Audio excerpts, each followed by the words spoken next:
based on the nomenclature of the evening. Yeah, bees.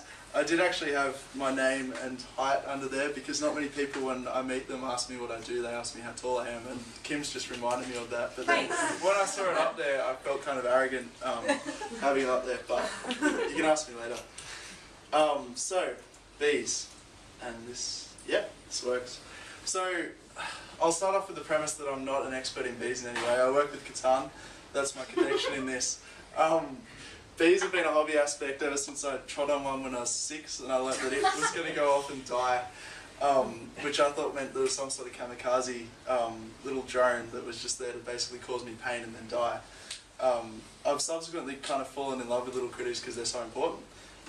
This is a beehive. They live in colonies of about 30,000. And there's obviously a queen. I'm pitching at a really high level here because that's my level, so apologies to anyone here that's a bee scientist. I don't even know the name of someone that studies bees, so I'm well behind the eight ball in that case. So a bit of background knowledge. The queen is the centre of the hive basically, and dictates how the hive performs. Her job is just basically to get pregnant and then pop them out. All the bees, the drones, are actually girl bees, so there's, and they live on, generally in summer, a 6-week life cycle where at the start of their life they're basically they're a little bit OCD in that they love hexagons and they go and clean up the nest and do everything they have to do to make the other bees happy, and then as they get older they eventually become these foragers, which at the end of their life they go out and do the foraging, and that's why it's not so bad that they sting you and then die, because they're going to die anyway. They only live for 6 weeks. So, I'm just that and the whole genetic code. Given the queen, and there's also 100 males that don't do anything but just get the queen pregnant. Which, yeah, I mean, there's all sorts of weird feminism parallels here that you can go into, but I won't. I don't think you understand feminism. That they're very important. Girls are very important. No. Moving right along. This is why bees are important. They actually pollinate a lot of the crops and beards that around the world. I'm not sure if this is visible to most of the people in the audience, but there's some really important things on there like cotton, almonds. Not that almonds are that important. We could probably live without them. Apples and a whole bunch of fruits. 100% of mangoes are pollinated by bees, 100% of kiwi fruit, avocado, and coriander. And That's very important. yeah, so apparently it's 1 in every 3 mouthfuls that we have has been pollinated by bees in either food or drink. So they're pretty crucial in terms of food industry, as well as diets and that sort of thing. To make a bee beard, this was one of the questions that I had in my research. You basically strap a queen in a cage underneath your chin. And then all the bees come and swarm to you. That's Is that a bee or terrifying. bee beard? Will they sting you? Um, Sorry, not question. No, that's alright. Generally not. If you're standing very still, you're fine. So as long as you're not doing anything to aggravate them or think that they're in threat, they're actually probably... Yeah. How do you show it? Carefully. Have you done this yourself? No, I haven't. One day, maybe. But bee beards are rad, I think, in summary, of why they're useful. Science has been interested in bees for some time. I suspect it's because if you strap something to an insect, it's actually really cool. It's something that I've been interested in everything so cool, like a cicada or anything like that. So this is some homing devices, or sorry, not homing devices, it's little radar things that they use to track the path of bees away from the colony. And I kind of was interested in my own procrastinatory sense. This has nothing to do with what I do for work or research, but in how big a bee's nest actually, like a beehive spreads out to. So I did a little mimic today of, this is the address, sorry Catan, I thought you lived on Redfern Street, the difference isn't that large.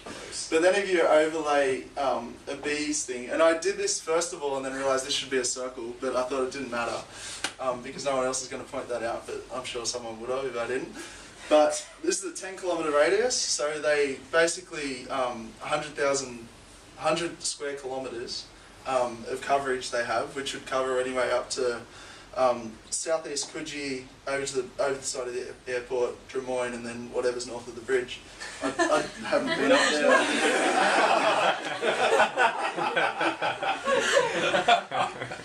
there. Interestingly enough, and it's something of a digression.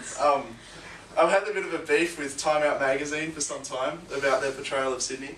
So I overlaid what is the best pubs based on Time Out.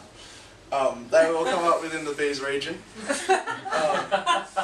And then I also overlaid, I was like, that could just be a coincidence, you know, like a lot of people go out in the city, and then I overlaid the best breakfast cafes in Sydney. This is the whole Sydney that they're meant to be covering. Again, still within the Bees region.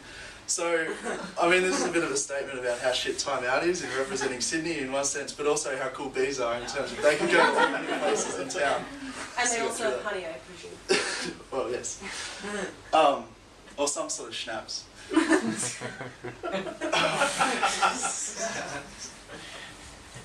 Okay, science. There was a researcher, so bees have been subject to science for some while.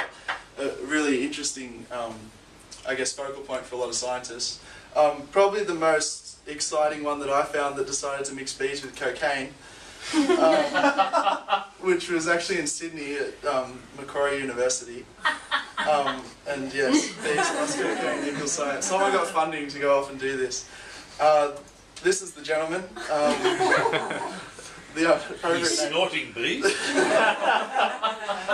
The appropriate name of Dr. Barron. And the whole premise of the research was basically, they've always thought that the coca plant that creates cocaine was more of a pesticide to a lot of insects, but and they found it really weird that it affects humans in the sense that it gives us a real buzz, and you know, we go out and dance and can go